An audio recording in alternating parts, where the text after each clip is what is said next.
ആ ഖബർ സിയാറത്ത് ആ ലക്ഷ്യം വഴി മാറി. ഇന്നതെന്തായി?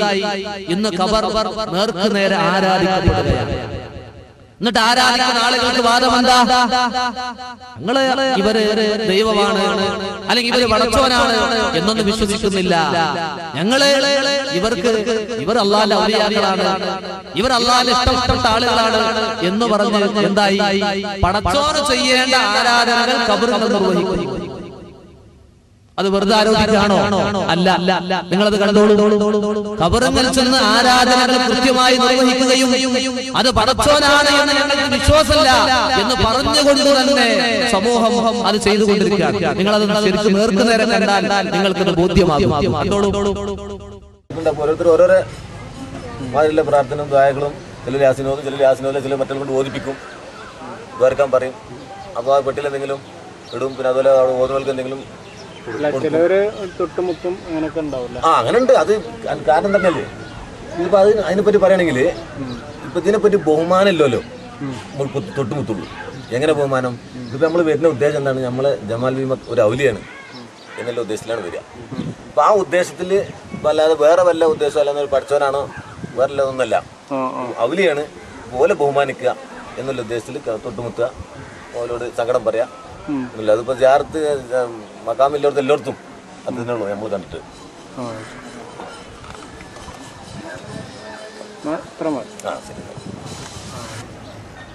അപ്പൊ നോക്കൂ, നിങ്ങൾ സാധാരണക്കാരായ യഥാർത്ഥത്തിൽ ഖുർആനും സുന്നത്തും ഒന്നും ജീവിതത്തിൽ പഠിക്കാൻ കഴിയാത്ത ഏറ്റവും സാധാരണക്കാരായ ആളുകൾ ഇങ്ങനെ ഖബറുകൾ ചെന്ന് സങ്കടം പറയാം. ആരോടാ സങ്കടം പറയേണ്ടത്? പടച്ചോനോട്. തന്റെ ജീവിതത്തിൽ ഏത് പ്രയാസങ്ങളും ദുരിതങ്ങളും ഉണ്ടായാൽ പടച്ചവനോട് മാത്രമേ ദുആയിരക്കാനും സങ്കടം പറയാനും പാടുള്ളൂ. മുഹ്യിദ്ദീൻ ശൈഖ് റഹിമഹുല്ലാഹ് പഠിപ്പിച്ചതും അതുതന്നെയാണ്. ലാ തസ്തുവന്ന ഫീ ഹാലത്തിൽ വലിയ ഇലാ അഹദിൻ മിൻ ഖൽഖില്ലാഹ്. നിന്റെ ജീവിതത്തിൽ ദുരിതങ്ങൾ ഉണ്ടായാൽ, പ്രയാസങ്ങൾ ഉണ്ടായാൽ പടച്ചവന്റെ സൃഷ്ടികളിൽ ഒരാളോടും നീ ആവലാതിപ്പെടല്ലേ. എന്നിട്ട് അദ്ദേഹം അങ്ങനെ വിശദീകരിച്ചിട്ട് പറഞ്ഞു,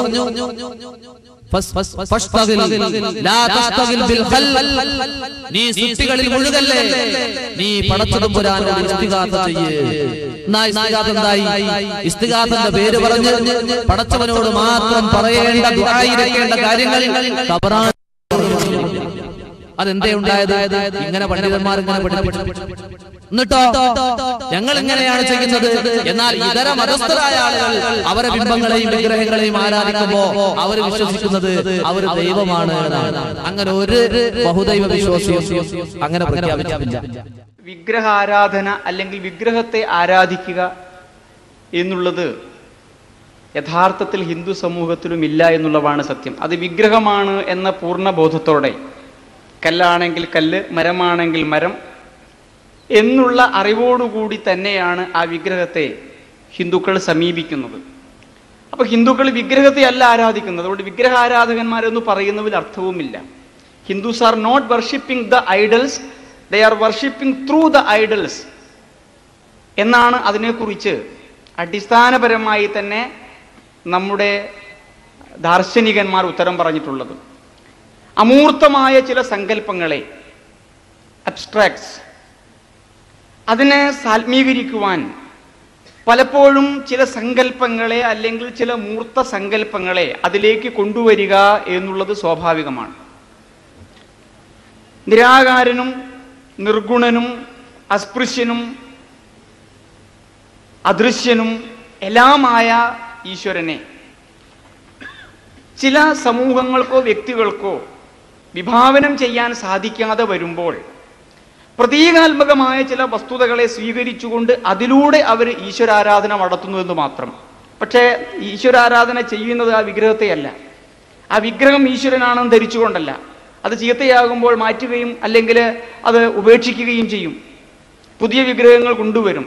മറിച്ച് അത് തന്നെയാണ് ഈശ്വരൻ എന്ന സങ്കല്പം ഉണ്ടായിരുന്നെങ്കിൽ അങ്ങനെ ഒരു നവീകരണ ശ്രമമോ മാറ്റലോ നടക്കുകയില്ല. അപ്പൊ അതിൻ്റെ അർത്ഥം ആ ഒരു പ്രതീക സങ്കല്പത്തിലൂടെ അമൂർത്തമായ ഒരു സങ്കല്പത്തെ സമൂർത്തീകരിച്ചുകൊണ്ട് മുന്നോട്ട് പോകാൻ ഒരു മാധ്യമത്തിൻ്റെ സഹായം എല്ലാവരും എന്നില്ല, ചില വിഭാഗങ്ങൾ അല്ലെങ്കിൽ ഹിന്ദു സമൂഹത്തിലെ ചില ആളുകൾ ചെയ്തുകൊണ്ടിരിക്കുന്നു എന്നുള്ളത് മാത്രമാണ് വാസ്തവത്തിൽ വിഗ്രഹാരാധന എന്ന പേരിൽ അറിയപ്പെടുന്നത്. അങ്ങനെ വേണമെന്നൊരു നിർബന്ധവുമില്ല. പക്ഷെ അങ്ങനെ ചെയ്യുമ്പോഴും അത് ഇപ്പോൾ ക്ഷേത്രത്തിൽ പോകുന്ന ആളുകൾക്കറിയാം, അത് ഈശ്വരനാണ് എന്നുണ്ടെങ്കിൽ അതിലേക്ക് നോക്കി നിന്നുകൊണ്ട് അതിനെ കണ്ട് കൺകുളിർക്കുകയാണ് ചെയ്യേണ്ടത്. പക്ഷേ ക്ഷേത്രമടയിൽ പോയി നിൽക്കുന്ന ആളുകൾ എന്താ ചെയ്യുക? ഒരു നിമിഷ നേരം പോലും അതിനെ നോക്കുകയില്ല. അതാണ് എന്ന് കണ്ടു കഴിഞ്ഞാൽ കണ്ണടച്ചു. അപ്പോൾ ആ വിഗ്രഹമാണ് ഈശ്വരൻ എന്നുണ്ടെങ്കിൽ ആ വിഗ്രഹത്തെ നോക്കി ഇതാ ഈശ്വരന് മുമ്പിൽ നിൽക്കുന്നു, നേരെ നോക്കി തൊഴുകയോ പറയുകയോ ചെയ്യാം. അങ്ങനെ ചെയ്യുന്നില്ല, കണ്ണടയ്ക്കുകയാണ് ചെയ്യുന്നത്.